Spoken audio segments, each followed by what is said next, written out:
नमो नमः छात्रों, आज विद्यालय से मैं निधि श्रीवास्तव संस्कृत की इस कक्षा में एक बार फिर से आपका स्वागत करती हूँ।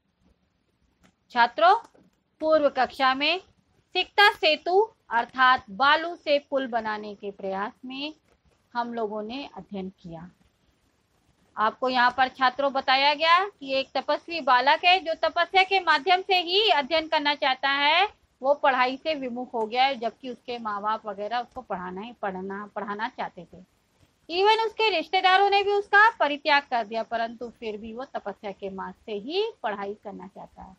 तो इंद्र भगवान स्वर्ग से उतरकर वेश बदलकर एक पुरुष का उसके पास आते हैं और गंगा नदी में बालू से पुल बनाकर उसका मार्गदर्शन करते हैं और उसका सही मार्गदर्शन करके उसे समझा बुझाकर वापस गुरुकुल में विद्या अध्ययन करने के लिए उसको भेजते हैं। तो छात्रों, इस सिकता सेतु का आपने पूरी स्टोरी पढ़ी और उसका प्रश्नमाला भाग 1 भी किया। आइए आज हम क्लास 9 संस्कृत 9वां पाठा सिकता सेतु का 7वां भागा का अध्ययन करेंगे और अभ्यास माला भाग 2। तो आइए देखिए छात्रों, अभ्यास भाग 2। क्वेश्चन नंबर 4, स्थूल पदान्यधिकृत्य प्रश्न निर्माणम कुरुत। यानी हाईलाइट किए गए जो प्रश्न जो वर्ड है उनसे आपको प्रश्न निर्माणम यानी प्रश्न मेकिंग करनी, क्वेश्चन मेकिंग करनी है। तो पहला देखिए छात्रों, तपोदत्ता तपश्चर्या विद्याम वाप्तुम प्रवृत्तो अस्ति। यानी तपोदत्ता यानी तपोदत्त किसके द्वारा विद्या को प्राप्त करने में लगा हुआ था? तपस्या के द्वारा। तो तपस्या के चर्या में आपको प्रश्नवाचक शब्द लिखना है। क्या आएगा आंसर? तपोदत्ता कया विद्याम वाप्तुम प्रवृत्तो अस्ति। यानी तपश्चर्या के जगह पे कया शब्द का प्रयोग किया गया है और प्रश्न निर्माण है, इसलिए क्वेश्चन मार्क का चिन्ह जरूर आना है छात्रों, नहीं तो आपका नंबर कट जाएगा।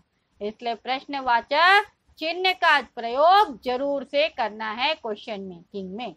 नाउ सेकंड वन देखिए छात्रों, तपोदत्ता कुटुंबी मित्रई गर्हिता अभवत। तपोदत्ता में अंडरलाइन किया गया है। तो क्या हुआ? तपोदत्त का मित्र लोगों ने अपमान किया था, सबने उसको छोड़ दिया था, परित्याग कर दिया था। तो तपो किसका परित्याग किया था? कहा कुटुंबी मित्रई गर्हिता अभवत यानी तपोदत्ता। तो तपोदत्ता की जगह में कहा आया कुटुंबी मित्रई गरिता अभवत के बाद question mark. Now third one देखिए, पुरुषा नद्याम सिकताभि सेतुम निर्मातुम प्रयतते। यहाँ पर नद्याम में अंडरलाइन किया गया है, तो आंसर होगा छात्रों पुरुषा कुत्र सिकताभि सेतुम निर्मातुम प्रयतते। पुरुष और क्वेश्चन मार्क का चिन्ह। तो पुरुष नदी में पुल बनाने का प्रयास कर रहा था, तो पुरुष किधर पुल बनाने का प्रयास कर रहा था? कुत्र शब्द का प्रयोग किया गया। नाउ नेक्स्ट वन देखिए छात्रों, तपोदत्ता अक्षर ज्ञानम विनय वैदुष्यम वाप्तुम अभिलषति। यानी तपोदत्त जो था वो बिना अक्षर ज्ञान के ही विद्वता प्राप्त करना की इच्छा रखता था। तो यहाँ पर आपको अक्षर ज्ञानम में अंडरलाइन किया गया है। तो देखिए छात्रों, तपोदत्ता कम विनय वैदुष्यम वाप्तुम अभिलषति। यानी तपोदत्ता किसके बिना वैदुष्य यानी विद्वता को प्राप्त करने में इच्छा रखता था।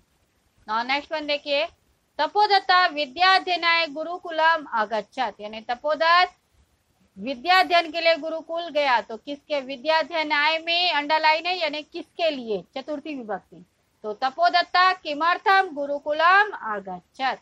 नाउ नेक्स्ट वन छात्रों, गुरुगृहम गत्वा विद्याभ्यासा करणीया। यानी गुरु के घर ही जाकर विद्याभ्यास करना चाहिए। तो किधर जाकर, कहाँ जाकर? तो क्वेश्चन आया कुत्र। तो कुत्र गत्वा विद्याभ्यास करणीया। Now next one question number 5 छात्रों, उदाहरणम नुसृत्य अधोलिखित विग्रह पदानाम समस्त पदानी लिखत। यानी विग्रह पदानाम यानी समास, कंपाउंड। ठीक है, तो ये आपको आपका एक्सप्लेनिंग चैप्टर जो है समास का, उसमें आपको डिटेल में बताया गया है। यहाँ पर सिर्फ मैं लेसन से संबंधित जो भी समास आए हैं उनके बारे में आपको बता रही हूँ। विग्रह पदानी, समस्त पदानी पाठ किया गया है। तो उदाहरण देखिए, संकल्प से सातत्येन, यहाँ पर विग्रह करके दिया है संकल्प से सातत्येन, तो यहाँ पर जोड़ दिया समस्त पदानी में संकल्प सातत्येन, यानी विभक्ति जो लगी अस से उसका लोप हो गया। तो जब विभक्ति का लोप हो जाता है छात्रों, वहां पर समास होता है। नाउ पहला देखिए, अक्षराणाम ज्ञानम, तो जोड़ेंगे तो क्या हो जाएगा, अक्षर ज्ञानम, विभक्ति आणाम का लोप हो जाएगा। नाउ नेक्स्ट वन, सिक्ताया सेतु, क्या हुआ, सिक्ता सेतु, आया का लोप हो गया। पितु चरणई, किसके चरणई, पिता के चरणों में, तो पितृ चरणई। नेक्स्ट, गुरु गृहम, गुरु गृहम, विद्याया अभ्यासा, विद्याभ्यासा। नाउ नेक्स्ट वन छात्रों, क्वेश्चन नंबर 6, उदाहरणम नुसृत्य अधोलिखितानाम समस्तपदानाम विग्रहम कुरुत, यानी उदाहरण में नीचे लिखे गए जो समस्त पद दिए गए हैं उनको विग्रह करके लिखना। अभी आपने क्या था, विग्रह पदानी दिया था, आपको समस्त पदानी लिखना था। अभी समस्त पदानी दिया गया है, विग्रह वर्ड आपको लिखना है।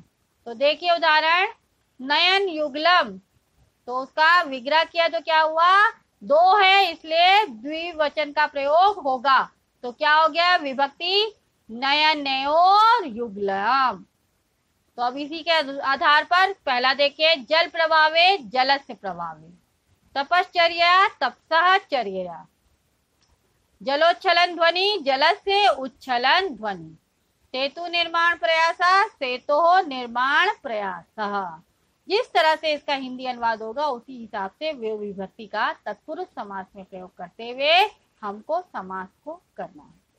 ना देखिए छात्रों, क्वेश्चन नंबर 7, उदाहरणम नुसृत्य कोष्ठकात् पदम आदाय नूतनम वाक्य द्वयम रचयत, यानी उदाहरण को अनुसृत करते हुए आपको दो कोष्ठक में जो भी वर्ड दिया गया है उसको लेते हुए आपको दो नए वाक्य की रचना करनी है, यानी दो नए मेक सेंटेंस बनाने हैं जो कि ब्रैकेट में आपको वर्ड दिया गया है। और देखिए उदाहरण देखिए, पहला का, यथा का, यथा मतलब उदाहरण होता है, तो अलम चिंत्या यानी चिंता बस करो, तो यहाँ पर अलम योगे तृतीया विभक्ति, तो यानी हमको यहाँ पर तृतीया विभक्ति का प्रयोग करते हुए नीचे दो जो वर्ड दिए गए इन ब्रैकेट में उसको लेते हुए हमको यहाँ पर क्या करना है, तृतीया विभक्ति का प्रयोग करके दो नए वाक्य बनाने हैं। तो अब ब्रैकेट में दिया भय, तो क्या होगा, अलम भयेन, ठीक है, यानी डर बस करो, पर्याप्त है। कोलाहल, कोलाहल में तृतीया विभक्ति का प्रयोग किया है तो क्या हो गया, अलम कोलाहलेन, यानी शोरगुल बस करो। नाउ सेकंड खा देखिए, यथा उदाहरण, माम अनु सा गच्छति, माम अनु सा गच्छति यानी वह मेरा पीछे जाता है, तो अनु योगे द्वितीय विभक्ति, यानी अनु के साथ में हमेशा द्वितीय विभक्ति का प्रयोग होता है। तो अभी आपको ब्रैकेट में जो दो वर्ड दिए गए हैं उसमें आपको द्वितीय विभक्ति का प्रयोग करना है, और वो भी अनु का प्रयोग करते हुए। तो पहला वर्ड है गृह, तो गृह को देखते हुए गृहम अनु उद्यानम अस्ति, यानी घर के पीछे उद्यान यानी बगीचा है। नाउ नेक्स्ट वन, पर्वत, पर्वतम अनुग्राम अस्ति, यानी पर्वत का अनुसरण करते हुए गांव है, यानी पर्वत के पीछे गांव है। नाउ गा देखिए छात्रों, उदाहरण, अक्षर ज्ञानम विनय वैदुष्यम प्राप्तोम भिलषति, यानी अक्षर ज्ञान के बिना विद्वता को प्राप्त करने की इच्छा करता था। विना योगे द्वितीय विभक्ति, यहाँ भी आपको द्वितीय विभक्ति करनी है, का प्रयोग करना है, परंतु विना के शब्द के द्वारा। पहले हम लोगों ने द्वितीय विभक्ति का प्रयोग किया और किसका शब्द प्रयोग किया, अनु उपसर्ग का। अभी हमको बिना शब्द का प्रयोग करते हुए द्वितीय विभक्ति लगानी है।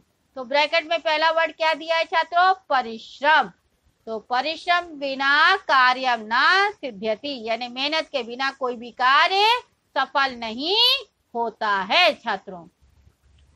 नाउ नेक्स्ट वन देखिए, अभ्यास, तो अभ्यासम विना वैराग्यम ना प्राप्नोति, यानी बिना अभ्यास के वैराग्य भी प्राप्त नहीं होता है।